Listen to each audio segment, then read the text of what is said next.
to Silly Builders, the YouTube channel where we show you home renovations from a homeowner's perspective. We like to preface each episode by letting our viewers know that we are professionals. We've done this like a million times. Jeez. Whew!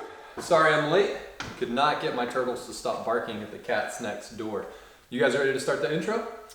Yeah, well, we were in the middle of it when You already did the intro? Well, you did tell them that we're not professionals, right? Yeah, totally. No, we love it. Okay, good. Did you tell them what we're talking about? No, why don't you do that?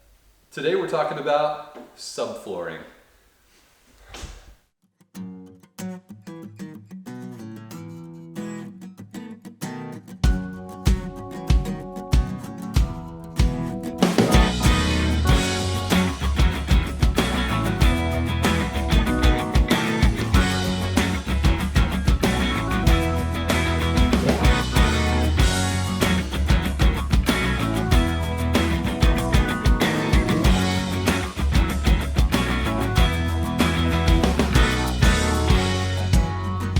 This is why you hire professionals. So laying subflooring for us is pretty much a three-step process. The first step is to lay this material right here. It's called DMX. Pretty much just a dimpled plastic that's going to let moisture flow freely instead of soaking up into your carpeting or whatever. The second step is laying 23/30 seconds OSB. It's just thick wood flooring, the stuff that you see right here. And then we're going to screw it in with some tap pound screws. Not too hard, right? We should be done with this in about an hour. We have a little bit of extra work to do because we've already done a lot before this and it's kind of a mess in here, so we're gonna have to move some stuff around as we go. But I think hopefully today should be pretty easy. So we're gonna start by dry fitting the DMX and the OSB. That basically just means we're gonna lay it out before we put any screws into it. Problem is the floors are a little bit dirty from our past projects. So we're gonna vacuum kind of as we go. Now what I like to do when I do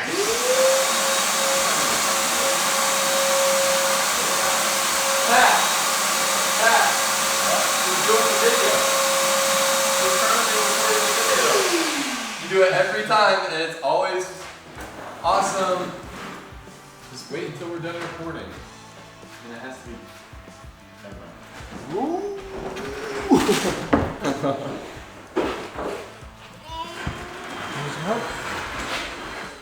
That's enough.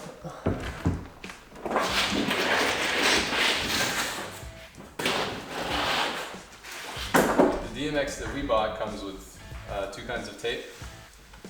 It comes with a double-sided tape so that you can run it along the bottom and kind of get your DMX set into place. And the other kind of tape is DMX joining tape, so that as we're laying rows next to each other, we can tape them together. Are you good, Ty?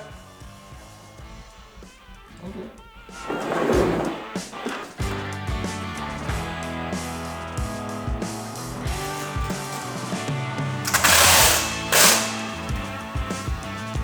It looks like Pat's doing all the work, but it's really mostly me. It's mostly me doing the work. You ever look in a direction and hope the thing that you're looking for is just right there? What'd you do that with? I was looking for the other razor, and I was just like, I'm gonna just look right here and it's gonna be right here. But it's just a pencil sharpener. You have both of them?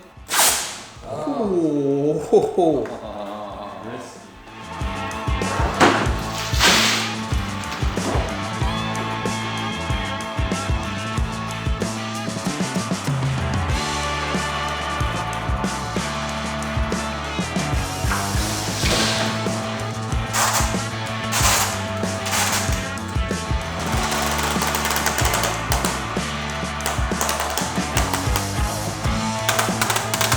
Firecrackers. If you need firecrackers and you can't find them, Seam tape.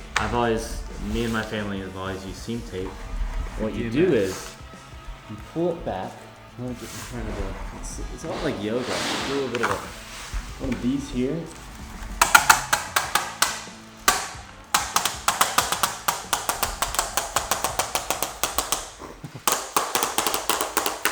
And that's what we used to do for firecrackers back in the day.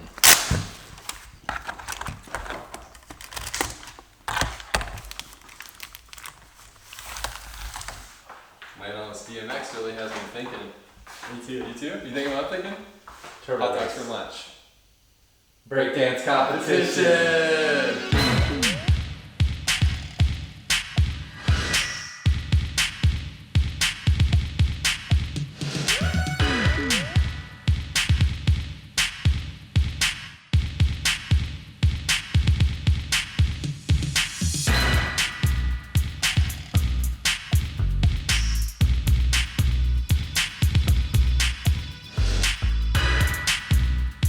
I'm almost 30, I shouldn't be doing this.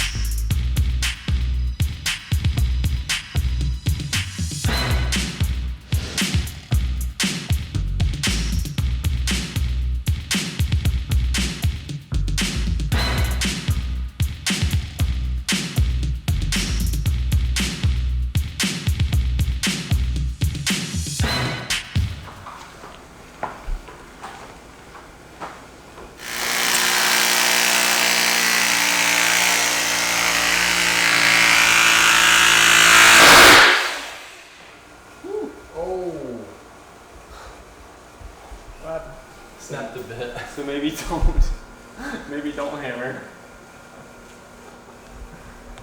Oh, the first one. Snapped a bit.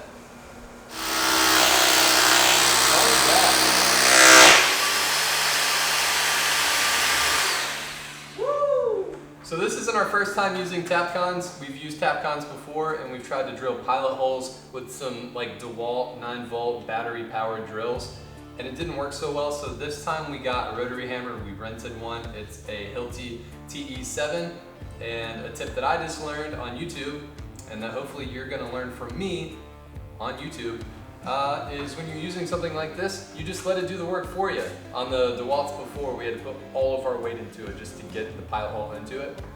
And you do not have to do that with these hammer drills. Put in a Tapcon screw. You don't want to over torque these or else it'll break off inside your hole. Something like that.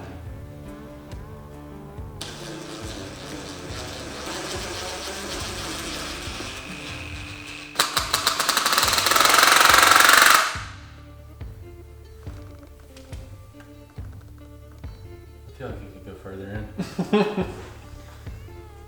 Let it go further in. I want to break it. Say that a lot, Pat.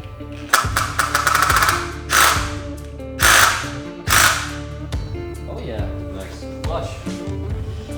Woo! It's the first one out of at least 2 more. 8 per sheet. 8 per sheet? Yeah.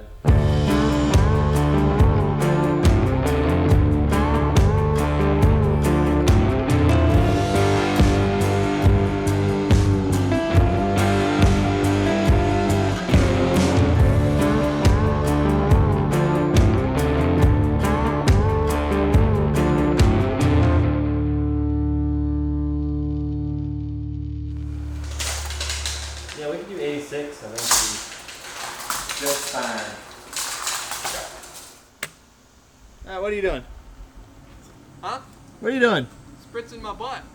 A lot of people ask us, are you guys from Pittsburgh? Because we have a lot of black and yellow tools. But what a lot of people don't know is that there's a really popular tool brand called DeWalt, and their colors are black and yellow. So that's, we're not from Pittsburgh. If that's what you thought. Wow. Damn. Wrong direction. It has to go this way.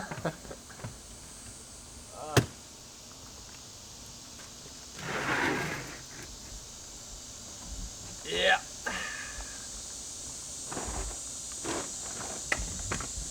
Just supervising.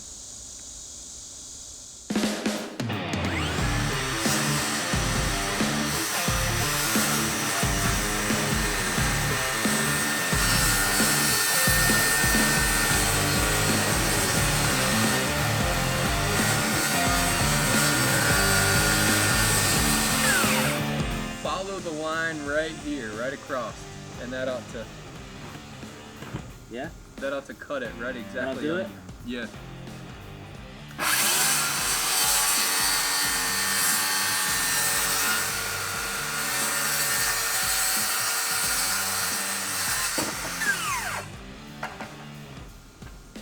There it is. How'd he do? Howdy doody. 100%.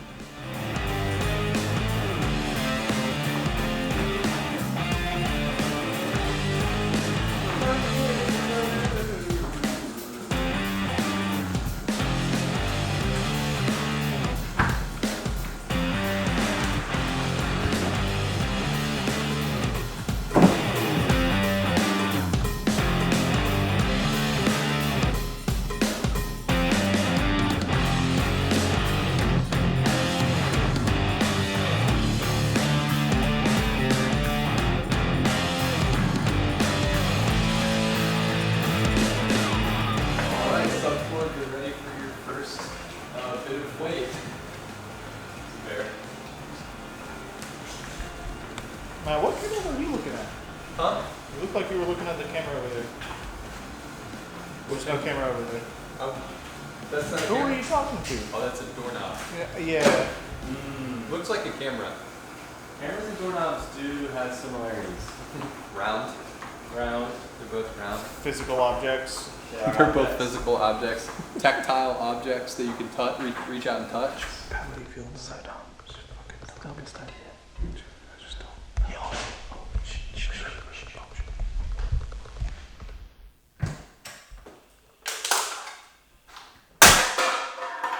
So we've just finished laying our first row of OSB. We started at this door behind me and we've worked our way towards this back wall. We're going to start on the second row now, and we're going to start from the opposite side. That way the joints of our flooring don't match up. If your joints match up, you have less structural integrity. Time to spritz the butt.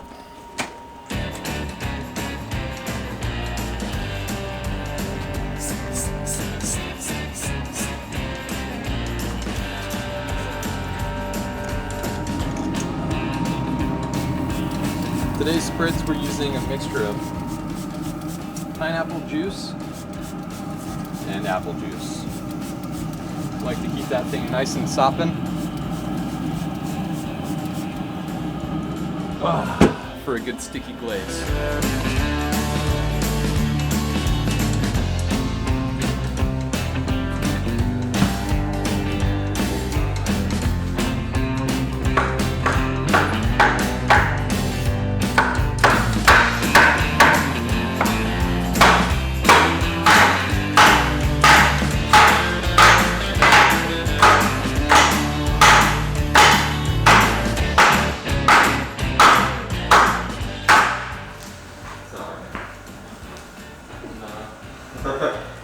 No. I think we should, do one side? Yeah, like what we did before.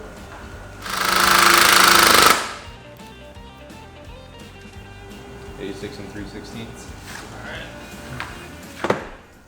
You mark, line it up with your line. You pull your line. You line this line up here with your other line. Hold it tight.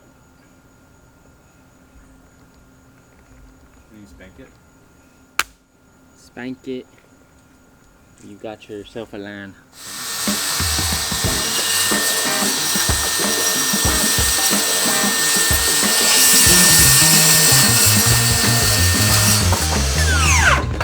Almost like butters, it seems like. What happened there? Nothing win. It's made a little bit of a jump.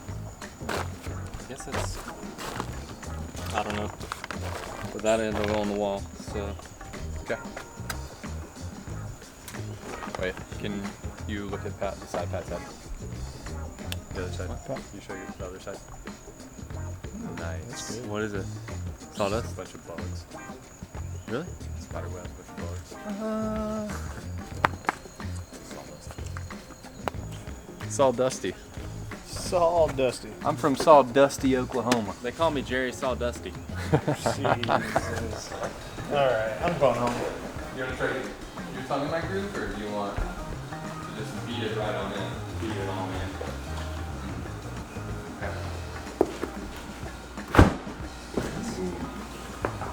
Good, yeah. My man. Sometimes you just gotta, Did you learn that from getting Sawdusty? yeah.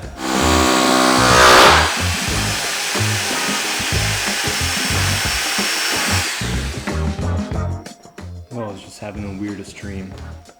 The screws that we're using are called Tapcon screws. They're pretty much screws that are meant for concrete. And we're kind of familiar with them because we use them a lot in the framing that we did of the walls, in combination with some other concrete anchors. Before we used a DeWalt drill, and we had a ton of issues with it. We put all of our weight into the drill to drill the pilot holes, and we snapped bits and we burnt bits up, and it was pretty awful. We rented a Hilti TE7, which is a corded rotary hammer, and it's just handling it like a boss. The key is to kind of let it do its job, don't put all your weight into it, and you'll be good to go. Right, Pat? Right.